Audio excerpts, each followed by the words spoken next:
भागवत ध्रुवंग प्रसंग पड़ी थाए ता परदिन सकाळु ए सेवक देखे पाखापाखि 12 जन छोट छोट पिला जहाँकर बयस 8 वर्ष 10 वर्ष से भली पिला माने आसिकी मो पाखरे बसिछंती। मु पचारिली तुम मैंने कहीं आसीच कहले आमको सतसंग भल लगिला आमे आपणों पाखरु दीक्षा नबू शिक्षा ग्रहण करूँ।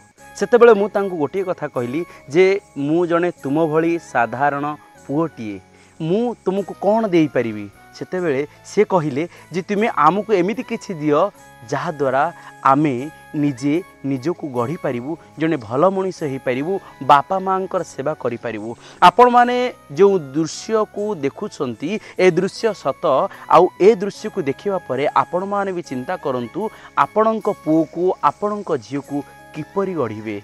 से तांक भविष्यत रे जेमिति हाथ रे गुटुका मध्यमादक किंबा ब्राउन्सकार न धरंतु हाथ रे सी भगवानंकर जपमाला धरंतु हाथ रे सी उत्तम कर्म करंतु परोपकार करंतु सेही भली निजर पिलामान को गढ़ंतु। आ ए पिलामान को देखिकी मु निजको खुशी हेतिली एवं तसहित सेमानंकर बापा मां को मध्य शत प्रणिपात करुची निजर पुओ को झियो को भल कथा भल शिक्षा भल संस्कार देथुआ।